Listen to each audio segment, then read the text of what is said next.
Beer is just very friendly. It's very approachable. When you're at Boundary, I want people to feel like they're safe and comfortable and at home and, and cared about. And so you don't just take that experience and there's value in that, right? So I don't feel like the value of that experience diminished when these other breweries came in. It's just that there was convenience, there was choice, there was new flavors, new atmospheres. Yep. It was choice is good. Great businesses don't spring up out of nowhere. It takes grit, perseverance, personal growth, and failure to reach the status of an iconic local business.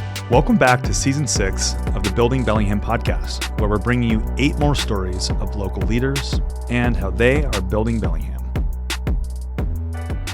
I'm going to pour a little bit of whiskey here. All right. Janet, cheers. Yeah, cheers to you. Yeah. Cheers to you. 30th year in business. Yeah. Final year. Yeah. 30-year anniversary finale. We have a lot going on today. Mm-hmm. So I'm excited to get into you and Ed, what makes Boundary Bay such an iconic Bellingham piece of downtown. Not just a business in downtown, but just such a big piece of the heart of downtown. Mm-hmm. Tell me a little bit more about you and how did you end up in Bellingham?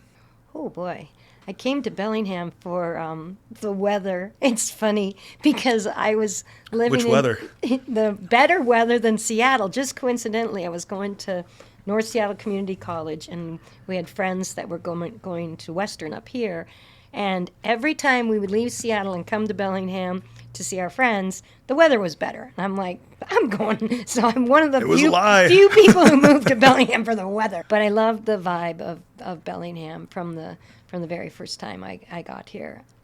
I grew up in Spokane, and Spokane is really coming into its own now. But in 1977, when I graduated high school, Spokane was pretty conservative and just didn't really have much diversity of culture. Mm-hmm. And so moving to Seattle was like a big, just an aha thing. Like, right. Wow, look at all this, what's going on. But then Bellingham was kind of a miniature of that diverse culture, and there was still leftover kind of a hippie vibe in Bellingham in 1977. It's changed quite a bit, but I think there's still that core of it that I know and love and remember, and yeah. Got a little sprinkle of Fremont in there. Yeah. Yeah? Yeah. Well, my dad actually just moved up here, and he spent a lot of time in Fremont, and he's, he came to Washington on a VW bus, and so he was like, oh, this is like Fremont. I love Fairhaven. There you go. Yeah. So you came here, and was beer a thing? I mean, obviously beer has been a thing, but was this whole new culture that you've really initiated in Bellingham? So beer is always a part of the culture of the world, really. Growing up, my dad drank beer, loved beer, and beer and sports, and just was a thing. Beer and fishing was a thing. It was just part of our life. But then, right when I moved to Bellingham, some Canadian breweries were starting to like Moosehead, right? Mm-hmm. So there's some more flavorful beers that were coming into vogue, and they were interesting. I mean, Sierra Nevada didn't start until 83. Mm-hmm. So really, to get bigger, flavorful beers, the Canadian beers were the first wave of offerings that were available here. They weren't like in a this Coors area. Light or a Bud Light or something. Yeah. And Coors was interesting because they were limited in where you could get Coors at the time, way back when. And so growing up in Spokane and going and visiting, Idaho was a market for Coors and Washington wasn't. So you could get Coors in Idaho, but not Washington way back when. So that was it's kind of like that thing where it's when you can't get it, you want it more kind of a thing. So at all costs. Yeah. So Coors was Blue Mountains. One of the cool beers. And then once Sierra Nevada took off, I joke that Ed's a recovering CPA because he went to That's funny. He went to University of Washington, actually taught a little bit in the accounting department there, and became a CPA and did a short stint in public accounting in Los Angeles, and found out that it wasn't what made his heart sing. Yeah. So then he went and did a around the world trip and did some self discovery and ended up falling in love with the wine industry. So he went to UC Davis and became a winemaker, but through the course of doing that, they had a small multi-name brewing science program at Davis, and he took that, well, coupled with his accounting background and his entrepreneurial spirit and creativity, where the winemaking was coming into play. The accountant actually won out on the argument of having a winery or opening a brewery. Because one was proven, one or more was proven. One was way less risk. With wine, you have one shot a year after harvest. You make wine, and things can go wrong, and weather, and disease or whatever. And so there was a lot more risk with wine, and then you have to sit on wine for a while. Mm-hmm. And so it's not an immediate. And beer you can make, a batch in 3 weeks. It can go from grain to can in 3-4 weeks, And it'll be great. Yeah. So a lot less risk, but still a lot of entrepreneurial opportunity. So he was at Davis in the late 80s. So Sierra Nevada was only about 5 years old. So they would actually go up there like on field trips and I've been there. And go see that operation. So it was very inspiring, and then came up to Bellingham. He'd searched around for a while. He wanted to get back up to the Northwest, and searched around for a town. And for, I think, a lot of the same reasons I fell in love with Bellingham, and a lot of people do, was, the environment, the positioning in the mountains and the islands, and just the size and the weather, right? And the weather.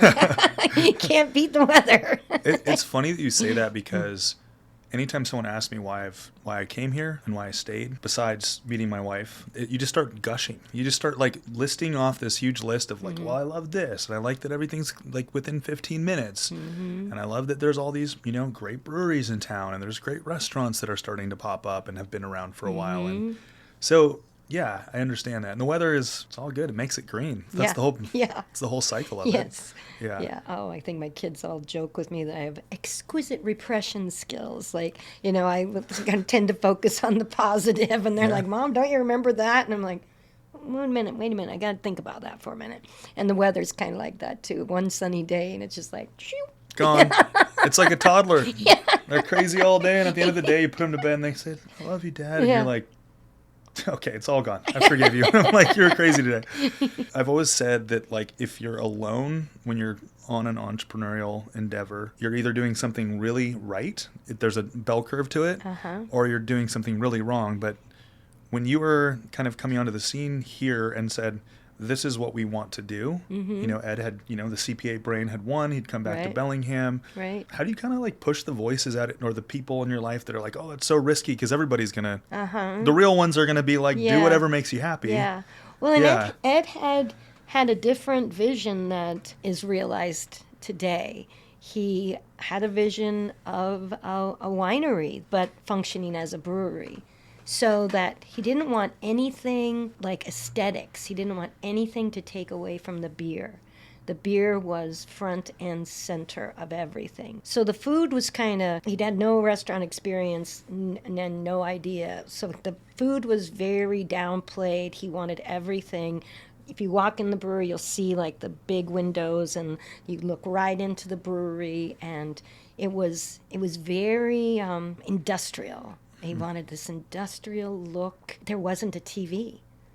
Everything was going to be about the beer. And the beer still is. I mean, the beer is what we are, but it needed a food component and a community component. And those things were kind of just laying there, just kind of waiting.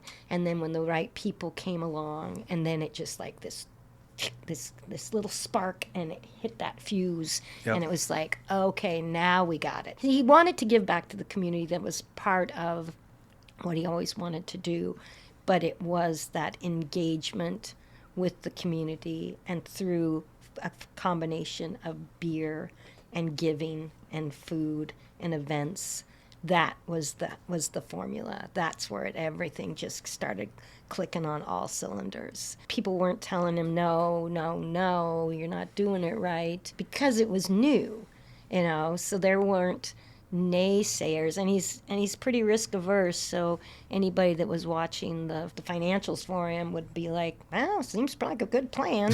It hadn't been done before, and it was just amazing once it started to really go. Yeah, super fun.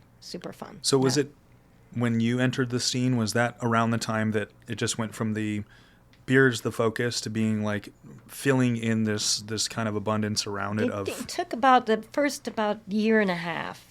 Ed had some trouble with a couple of employees. He did have to learn some hard lessons. Being an accountant and a winemaker or beer maker doesn't really fill up your resume with the HR component, and so these things were some hard lessons, but he got through that, and he had some talented folks in the kitchen working for him, and some smoked salmon chowder is still one of the most beloved items on our menu, and so it started out with a really good foundation of a few items, but it just wasn't quite as robust as what we offer now. And I mean, we went all the way to a full-on catering company at the pre-COVID, and so we had a lot of success with both the beer and the food, and I think it just took both. I would just say to Ed, I'm like, Ed, you can only drink like so many beers, but he's like, challenge accepted. You can have a salad, you can have an entree, you can have a dessert, and right. So it's like, it didn't make any sense that the beer would be the highest grossing item in the business when, you can have a steak and a beer. Well, and one attracts the other for someone that's going in for a different intention or with a different intention. So one person might say, hey, I want to go get some good food. Yeah. And then they're going to have a couple beers. Someone might say, I need to go get a beer. It's been a week. And then they say, oh, I'm kind of hungry. So it's kind of like backfilling both directions. But running like basically all the operations side of the business and bringing in these events, this is not, I mean, it doesn't seem like this happens all at once. Like you start to layer. Tell me about that layering experience with events and as first couple events kind of, okay. Amnesty International, of all things, was our first. The phone rang and they said, hey, do you mind if, I'd like to work with you? And I'm like, hello, Amnesty International? We put on a pint night for Amnesty International. That was really the very first community event and fundraiser that we did. And so it wasn't even really just a core Bellingham event. It was something as big as that. But that kicked it off. And then we started doing other pretty classic kind of pint nights, or people could come in, give them the mic, and they could talk about their nonprofit and introduce themselves to the community. So that was about the first 2 years dabbling in little events like that. But then once we built the deck and then the beer garden, things really, really, really blew up. What's kind of crazy is that nonprofits in Bellingham, they have to pay to rent a space to do a fundraiser. Interesting. And I always thought that it was like, what?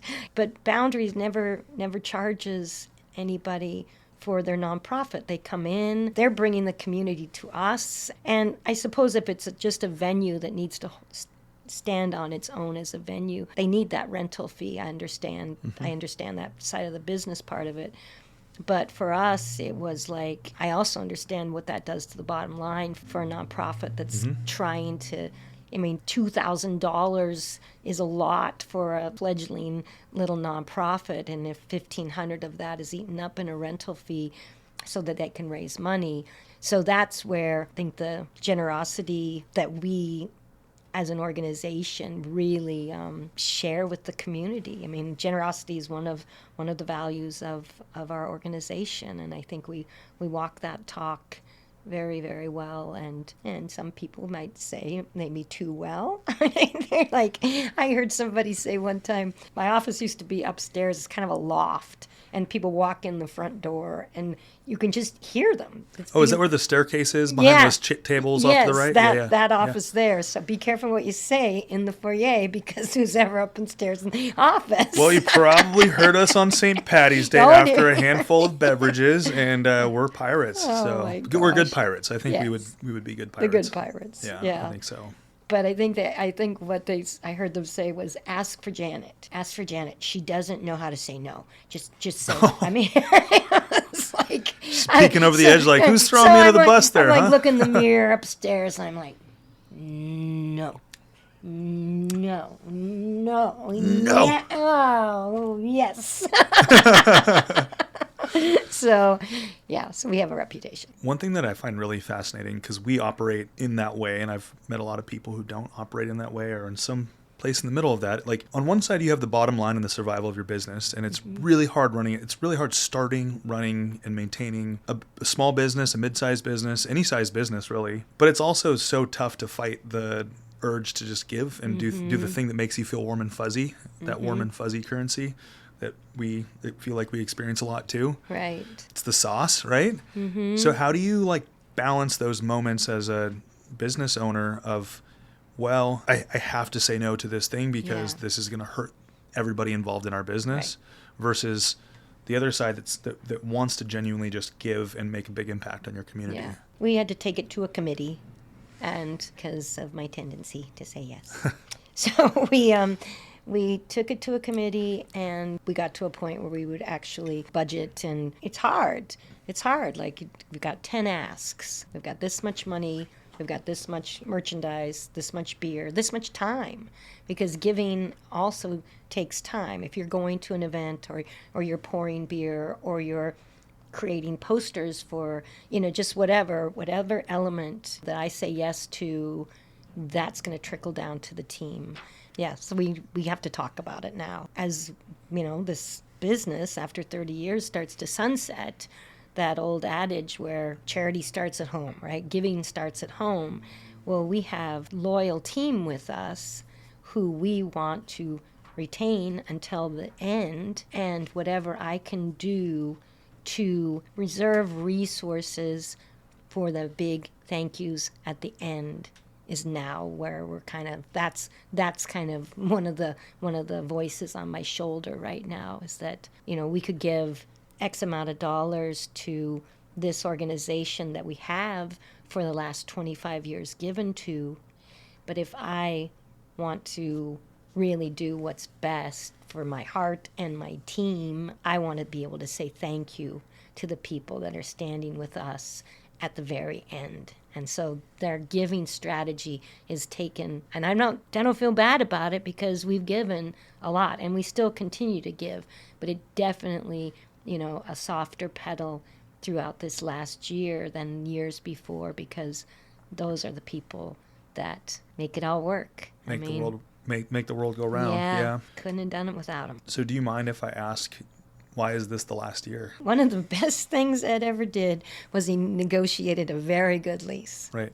One of the worst things Ed ever did was lease. Right, instead of buy the building. Instead of buying the building. So we had 5-year renewals, 5 years, 5 years, 5 years. It actually expired last December 1st, and we were able to get one more year because it started in 94, actually not 95, because of the build out and the leasehold improvements and whatnot. We did make an offer on the building, and we know it intimately. I mean, we've been there for a very long time, and there's deferred maintenance that needs to be done.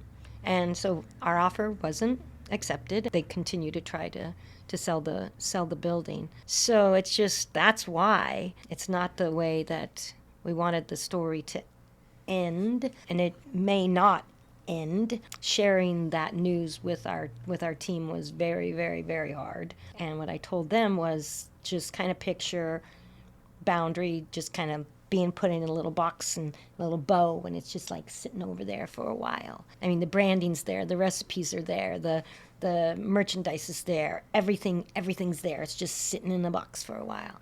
And there's so many opportunities for people to, at one point, open the box and say, oh, I'm going to take that and I'm going to run with it. And I joke with their cooks. I'm like, heaven's sakes, you could start a whole soup line, and you could, have, ready-made soups in all the grocery stores or delis. And it's like people walk by and they go, what? Boundary Bay, soups, sauces, cookbooks, merchandise, a little pub on a corner. It's the last year. Now we're down to like 6 months or something crazy. That location on Railroad Avenue.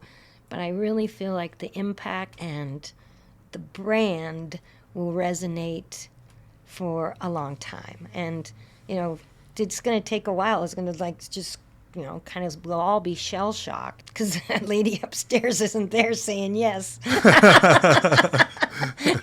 But I think once the dust settles, that boundary will be around. It's just gonna look different. Yeah. And where it goes and how it pops up. I mean, there's just so many components. Do all of our own graphics. We do all of our own marketing. We do all of our own videos. We do all of our own maintenance. We do all of our own cooking.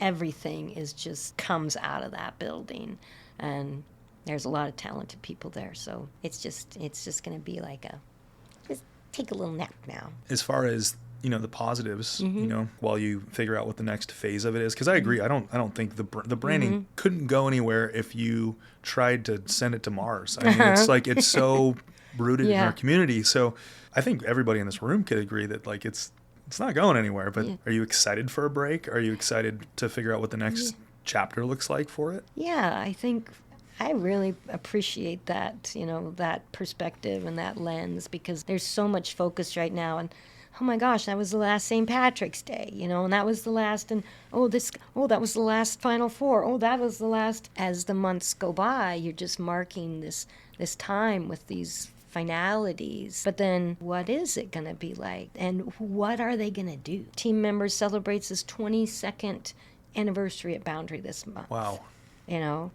One another one, I think, is 18 this month. So he's heard a lot of yeses. Yeah, yes. Yeah.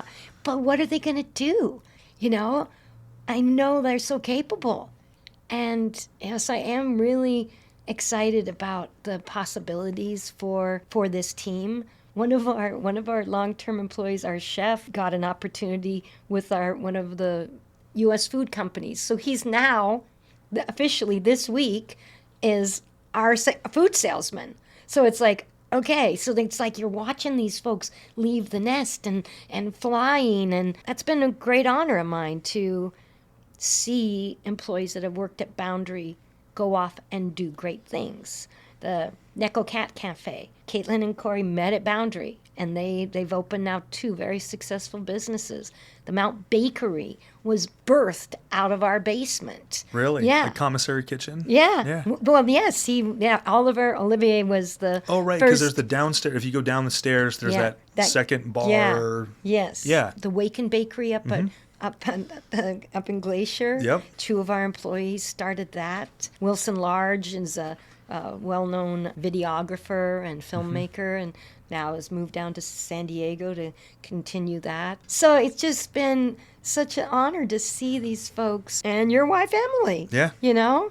We've had so many people, work for us and go on to do really, really great things. And so what this last Team Boundary is going to do, I'm real curious. And who is going to take up a piece out of that box and run with it, and what's that going to look like?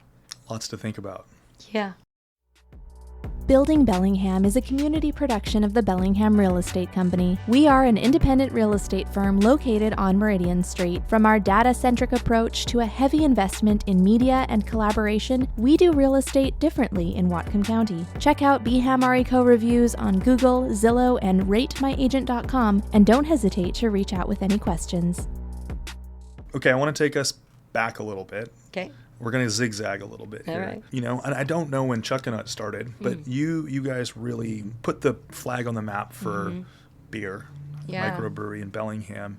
What was it like to see probably the slow leapfrog at the beginning, and then there was this probably the last 10 years is when things just started getting out of hand, and in a good way. More beer, great, okay, but also whoa. Yeah. What was it like to see that acceptance of the community, and then starting to see other people go, oh, I can do that, and then I know that the beer scene is very the brewery world is very collaborative. Yeah. And the people that don't make it are the ones that just don't share and collaborate. Yeah. It's kind of a really cool culture. No, it is. It is. It's just that Bellingham, if you look at Bellingham as a pie, the pie didn't quite grow as large and fast as the number of slices, if I may, which became the breweries. Mm-hmm. Chuckanut, I believe, was maybe it was 2008. We were 12 years old maybe when Chuckanut came in, but maybe we were 8 years old. I'm sorry, my history's a little blurry. But their beers and our beers were so different. I mean, we were primarily ales and they were primarily lagers. And I think with the presence of Chuckanut coming to Bellingham and Will Kemper's, brewery acumen, I mean, he was just very, very well known and respected. I think it just raised the bar for Bellingham as a beer community. Keep in mind, this is the fun fact that I do know, in 1995, there were 276 craft breweries in the entire country. And I knew every brewer in Washington State. Now there's wildly over 500 in Washington State, and we did have a down year, but we got close to 10,000 in the country. So when we were just growing from Boundary to Chuckanut, and we had different, very complementary beer styles, I think it was a net positive for both of us. When the next big wave came 12 years ago, because 12 or 13, Culshan just celebrated an anniversary, I think, just this last weekend. And I can't remember if they became teenagers or not, but I think so. That's when it got really explosive. That's when they, that's Aslan and Wander and Culshan. And there was a little bit of adjustment, and it was on both sides. And it made sense. If you lived over by Wander, why are you going to drive to Boundary? And if you lived over here, or if you preferred this or that, and you had choices, right? But now your loyalties kind of came into play, right? So it was a little comical because, I would go somewhere and these folks that had been, quote unquote, regulars for years and years, they would try to, kind of hide, kind of duck, kind of oh, God. You're how dare you drink other beer? What are you doing? I didn't feel like that, but I felt that they were kind of oh dear, because beer is just very friendly. It's very approachable. When you're at Boundary, I want people to feel like they're safe and comfortable and at home and, and cared about. And so you don't just take that experience and there's value in that, right? So I don't feel like the value of that experience diminished when these other breweries came in. It's just that there was convenience, there was choice, there was new flavors, new atmospheres. It was, choice is good. It was just awkward at first. There had been 2, then there was 4, then there was 16. 20. Yeah, it's just like that. Yeah. Well, that's interesting too, because now that I think of it, it's a very different experience every place you go. There's some that have similarities, and then obviously the beer being the differentiator, but there's something really grounding and homey about Boundary Bay. And it's not that the other places aren't, but there's something that Em goes, hey, let's go get a yam enchilada, or let's go get, some beers, or go to St. Patty's Day. I mean, when I first came up to Bellingham, there wasn't that much. I was in 2009. It was still we'd go to the Up, we'd go to Boundary. Oh, gosh. Yeah, throwback, right? There we go. That was the place. And it still is, but it's now it's these different vibes, and everybody that I talk to has some sort of, I love the triple seasonal IPA from this place, and I'm I just like simple beer, when I drink it, so. We coined the phrase Brewingham. I mean, it just really became a beer town, and a good beer town. Good beer. It wouldn't have ever got to this, this point. What's happened? But it's good beer. Really proud of the bar that just kind of keeps accountability and, consistency and quality. And so Bellingham's really good beer. We've learned a lot as an operation as far as the brewery side of it.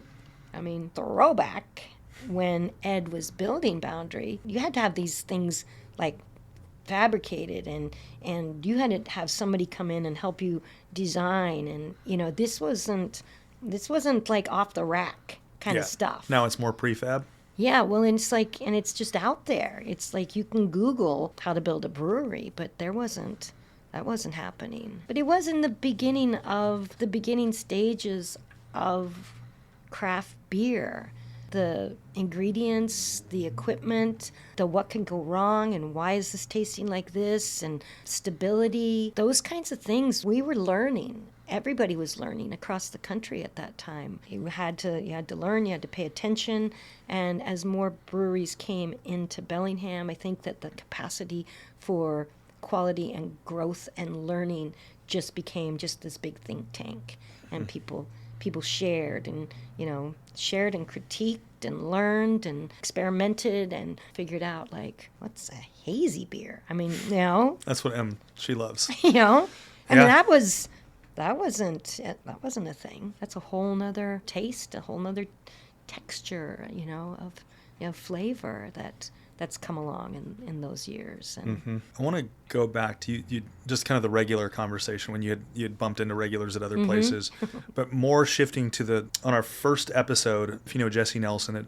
is one of the owners at Overflow. One of the things that we talked about was how do you create an experience where people, whether the economy's up or down, people choose your brand, your beer, your food. Obviously, it's not to say they go there every time, but they go there enough where it's a big part of their pie, right? Of their experience. Tell me about the experience that you want for somebody that is a regular or their first time there. What it like when you were creating this and you've created such a strong brand loyalty? Was that intentional, or was it just like, this is how we are and this is how we treat people? Yeah, I think that mutual respect is like the cornerstone of our values, right? Everything kind of starts from there, whether it's pieces of furniture or each other, or, it's just like mutual respect. All are welcome and everybody's respected. And then you just take it up another level of that. And Ed was a big fan of Cheers. And if you walk in and it's the first time, and you see a group of folks that know each other, and the bartenders know each other, and the servers that have stayed for years, and the bartenders that have stayed for years, so that feeling of familiarity. So if you're in the circle of familiarity, that's one feeling. If you're outside the circle and you see it for the first time, you know it. You're like, oh my gosh, those people love and care about each other. Oh, that's cool. There's nothing that's turn-offy about that, right? No. And so I think that's us. That's part of the mission of what we want people to feel like when they come to Boundary, that we might not know you yet, but we love and care about you. Come on in. Yeah. One other thing that pops to mind, and like a little side note of this, is I hate to use the word trend setting. Trend has kind of a stigma to it. There's a lot of people, and it's a compliment. I think it's a compliment if someone copies you. It's a little bit, your ego goes, do it yourself. Right. The second part goes, well, that means we're doing something that is creating value, and somebody else sees the value in what we're doing. I see businesses out there that are on paper hit all the marks. It's aesthetically beautiful. It's like the product's solid. Everything's expensive now, but that's not neither here nor there. It's just like on paper, it has everything, but the soul of it doesn't feel like it's there. Yeah. Again, hating to use the word trend setting versus trend following. What's that like, doing that and having done that for a long time? Then, Chuck and and then the folks that had come after that are doing a great job. Yeah. Tell me about the difference between like checking all the boxes and having a soul. There's some funny stories within that, people doing what Boundary, had done, and that imitation, the highest form of flattery or whatever. It was funny for a while, and then it kind of got to be like, are you kidding me? And I'm not saying no one in our beer community is soulless, I'll tell you that. But there's been some forms of followers. Do you remember when there was a Cantina Mexican restaurant down in Fairhaven? And so our tagline, save the ales, right? And they made this shirt. Are you specifically leaving the name off I of can't there? remember it. Was it was it the one on the corner? Almost on the corner.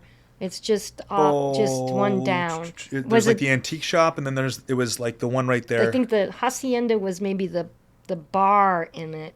Oh, I've been there. Yeah. I've been a little bit foggy so there where before. Tony's Yeah. used to be. Yeah. Rest in peace. Yes, Right next. seriously. Right next to that. They made their hoodies that looked a lot like this. Only there was like cactus and something, Yeah. and then on the back it said, "Screw the ales, drink tequila." And that's about the point where our merchandise was really just, it was kind of ridiculous. Was it Dos Padres? Yes, you got it. Good job. See, that shows how long got I've it. been in Bellingham. Yeah. So it's You're legit. Yeah. That's a aggressive poke there, but hey, So that, and just different events and different beer styles. We've had people actually call and say, "Hey, we love your IPA and we're opening a brewery in Eastern Washington and we're going to try our damnedest to make it as close to yours as we can." And we're like, is that a good thing? Yeah. Let me think on that one. Yeah. Yeah. But I think if people follow what Boundary's done, it's okay because, like I said, we want people to feel loved and cared about and the community to be taken care of and operate from a generous spirit. That's what we leave in our wake. I'm happy about it.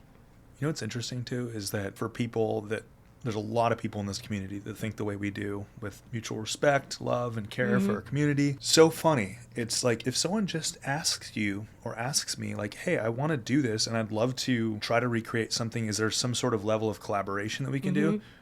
Most of the time it's yes, Janet, right? Like it's a yes, Janet or yes, Leo. Yeah. It's like, yeah, let's see. Yes, like, and like yeah. I'll do this work and I'd love to make sure your branding's on, like give you recognition for the thing. If there's like the mutual respect thing, it's probably pretty close to 100% of the time. I'm like, that sounds great. Then it's timing, right? Yeah. And how much it's going to cost. But like most of the time it's a yes, right? But it's when the person tries to recreate it as their own, when it's very clear that it was we're digressing a little bit. Yeah. I think it might be the good old Doc Swinson's whiskey here, which is delicious. You like this? So just a quick shout out to Doc Swinson's. Obviously, the crew over there. Yeah. Jesse has taught me a lot about whiskey, and this is, I just love I that think they it's are delicious. world class, and they're here in just locally up in Ferndale. Yeah. And they actually provide some of the barrels for some of the barrels that we use for not these Not here. these yet, okay. Yeah, so like we barrel age pumpkin beer. Well, it's a pumpkin spice beer. Barrel age our oatmeal stout. We barrel age our Old Bounder. Any of the barrels that we use for aging at Boundary come from Doc Swinson's. It's delicious. It's Yeah. all delicious. I know. If you taste this and then taste the beers, you can get some of the the elements of the flavors. Yeah. Yeah. It definitely has an impact to the beer, and it's delicious. I remember seeing a picture of Boundary, and there wasn't much around it. Probably a picture before you and Ed started it. And then there's been all this like kind of growth around it, and then there's the plaza across the event center across the street, the parking lot. There's all sorts of stuff that's just kind of gone like this. Yeah. What have you seen as far as Bellingham evolving around this location just over time? Is it positive? Is it negative? Is it a little bit of both? I think just growth is always a little bit of both. One thing that I would say is I was on the parking commission in Bellingham years and years ago, and just when the conversation turns to parking, it becomes very, very, very, yes. And it's just like riveting. Everybody has an opinion, Yeah. That's probably been the biggest challenge to our staff and our guests and the parking, because there was just parking everywhere. It's not known to be a quick decision maker. He's very, very smart, and his intellect, just like it can see it, like it's just he's got tabs open. Okay, he's got more Hold on, tabs. Let me close some of mine real quick. Yeah. Okay, I'm back. Yeah. So he is very thorough with Boundary's spot. The parking was definitely part of the strategy and what he needed to feel like he could be successful. And so as that was taken away and taken up, and it definitely changed things. There's a cost benefit to that, but there's a lot more people that live downtown and That are walkable and there. and it's Yeah. walkable, and Sure. it's just that was a big change. And when they took the the farmer's market and turned it into paid parking rather than free parking. That felt threatening at first because you could just see that parking lot fill up every day, and you'd know who parked that truck, and you know who parked that, van, and they were coming over here, and you feel a little bit threatened by some of the progress and the gentrification. Sure. Because it was definitely not like it is now. Farmers market just used pop-up tents, so it was rumors and us, and Yep. but we're still there, and Yep. and it's great. It's turned into a great neighborhood. The farmers market is really, really, really good for the downtown. It's really fun when it comes. Last Saturday was the kickoff, and It's time for good berries and honey and all the stuff. Yeah. Yeah, and it's really great to collaborate with the farmers market and try to be good neighbors. And Hey everyone, it's Taylor. This year I'm joining the show as co-producer, but for the last 3 years I've directed our team's other community platform, Live Bellingham Now, where we highlight new local businesses, try out iconic favorites, and keep you in the know about all the things happening in the city of subdued excitement. Check us out on Instagram or Facebook, and be sure to subscribe to the monthly newsletter. Well, quick side note, you mentioned the paid parking. Mm-hmm. The way that I found out that it was paid, no, I didn't get a ticket today, but there was a time that we had taken out some clients that had just bought their first house, and my wife and I had parked down in the pavilion down there, gone to Boundary for dinner and beer, and then we had proceeded to Caps, and it kind of painted the town a little bit. Nice. And we said, yep, we're not driving home, absolutely not. We're just going to leave our cars Friday night. And we come back and we're like, because I just drove her back in the morning to pick up her car, and I go, yeah, shit. Where is that? Yeah, it's and then real I saw the tricky. farmer's market. I'm like, did they just put their tables around the car? Or are they using our trunk trying to stay positive? And then we go, oh no, we got towed. So that's how I found it was paid parking. Yeah. Probably pretty obvious, but. Yeah. But, when you're painting the town, who's reading signs? You're just jumping and touching signs, right? Gosh. Yeah. So. Yeah, and it's tricky because it's Saturday and then it's Sunday and it's a weekend, and I've chased a tow truck down the street.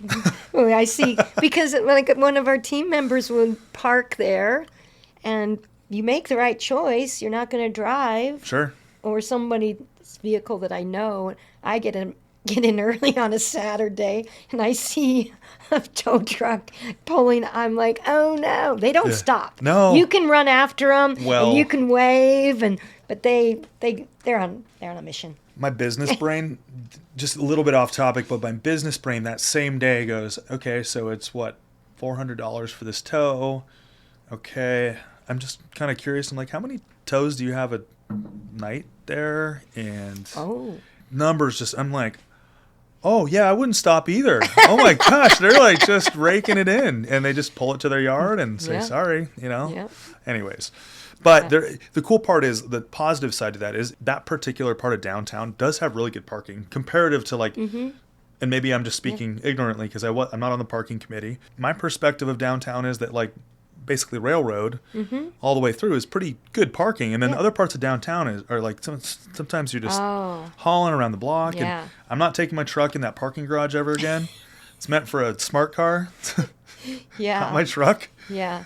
Well, in Bellingham's funny because I think parking was so cheap, even if you got a ticket, for years and years, that we would drive anywhere and park, and but if you go to another city, you're not going to circle around the Crown Plaza and the Federal Building, 6 times like we do in Bellingham. It's silly. We need to learn to park and walk. Yeah. And so I do think people are starting to kind of get there. But I catch myself. If I'm traveling in another city, I'm like, I don't have a car. Yeah. And you walk like crazy, but in Bellingham we think we'll just drive. Yeah. And we need to kind of not just drive. Yeah, I think walking is good for us. Yes. I think it turns out that it's probably good for us. And downtown is actually quite walkable. Yes. Looking back, if you were to be talking to, or you and Ed were talking to an entrepreneur that was, or as I call them, entrepreneurs, people that everybody says they're an entrepreneur, but people that really have the grit and they really have a passion and they have some value that they want to provide. What are some things that you both would pass along to that person in that risk-taking stage of all the unknowns and the hard work and late nights and the uncertainty? So I would think that things that I've learned, and I've said it before, very, very risk averse. Boundary was safe. Boundary was secure. Boundary has always been. It's just that's been part of the thing. And I think, yes, having that stability and that security is good, but I do think some risk is a good thing, and to lean into it. And I think maybe that's one thing that I would encourage people to do is just take a little risk. Take a little bit more risk. You can get safe and it feels good, but I think that to push yourself and push your business. I mean, it's like it's time for the rearview mirror in some ways, and it's also time for some windshield time. Literally go camping. Let's get out of town. Let's hit the road. And in the rearview mirror, I think that a lesson that I would share with folks is don't be afraid. Just kind of like push it a little. Yeah. And whether it's expanding the market, where you want to be, where you think you can be. Or being unique and weird. Like being yourself and being uniquely, authentically, whatever makes you weird. And we're all weird. Whatever makes you tick. Darn human beings. We actually live in such a cool time where like the more unique we are, and we're all very different. We have everyone has a little Venn diagram, and some people's Venn diagrams are this far apart. But for the most part, we all have these things that just make us very much uniquely who we are, and we live in a really unique time. That's very acceptable, which is cool. Yeah, I would say that to somebody that kind of be fearless to some degree. Be fearless, but be smart. If you love it, I mean, I've had the time of my life. It's just been so lucky, sitting here with you. All the hundreds and hundreds of employees, and it's a wonderful community. Yeah, we've been very lucky. As far as this community, the other business owners, the people that come into your business, the people that work at your company, your friends, your family, like all the sauce. What about that makes Bellingham just such a lovable place for you? Like, you've given us so much to Bellingham, and it's not done. It's not done. I'm just throwing this out there for those of you that are listening. This is not we're just turning a page to another book in the Boundary book here. What would you like to say to all those people? Oh my goodness, the people in the community? Yeah. Oh, well, thank you. It's countless. It's countless. It's farmers. It's musicians. Just people that we do commerce with, right? But they're all people that I know, and what an opportunity. So Cloud Mountain Farms, we actually bought more produce from Cloud Mountain Farms in probably just pre-COVID-ish time than the co-op. Whoa. We bought more local produce from Cloud Mountain Farms than our co-op. And I couldn't believe it. And when they told me that, I'm like, we're not a grocery store, But, that's just like, so cool to think about. I think just thank you. Thank you for the opportunities and the relationships and the support. Oh my God, we're stuck right now. What the heck are we going to do? Oh, I know what we're going to do. We're going to call because, we have relationships. And I think that's where the real blessings were for and continue to be, like those relationships that we know that people have our back. And if we need something, they'll come and help us. And just very, very mutual, very, very fun. If it's hard work that needs to get done, then we'll get the hard work done. And if it's big fun that needs to be done, we get the big fun done. And it's been really wonderful. And I've been really lucky. Really lucky. Well, your community loves you guys. We all, everything that is you and Ed and Boundary and your whole team, we all love you guys. And you guys are awesome. And quick kind of humor on the side. I love it. I'm playing Keep Away with my daughter last night. Okay. And I jump on the bed and I'm like, you gotta come get it. And she goes, what's the password? And I'm like, no, you gotta tell me what the password is. And she looks at me, she kind of gives this little look, and then she goes, community. And then she runs away, and I was like, oh my God. Holy shit, that's my kid. It's like, oh my God. Yeah, it was and both my wife and I are just rolling on the ground laughing but it was, I don't know where she's heard it, but that word, and I was like, she's probably heard it at every Clean Water happy hour or any events. Yeah. And she's 2.5. That was pretty wild too. Yeah. Yeah. When you choose boundary, you choose community. That's one of our taglines. And because you can't help it. Yeah. You come in and you have a beer at Boundary, well, you've just chosen community because that's going to go out there and help in lots of different ways. Yeah. So on that note, for those people that are listening to this show, this episode, which I could probably name you all off on one hand, there's a lot of people we don't know or we've met before. If you listen to this episode, reach out to the Building Bellingham podcast Instagram and just say, beer me, and I will buy you a beer at Boundary Bay. I can't promise that I will meet you there, but I will do my best. Woohoo! So there's tab. 6. That's right. That's right. The tab's open. But yeah, and I'd love to obviously meet all of our listeners too, and I'd love to continue to really like pour into the community that way. Yeah. Pour. Hey, there we go. Yeah, there you go. But beer me. Yeah. Yeah, beer me. Sorry, Taylor. Taylor's gonna get messages from 5 people for sure.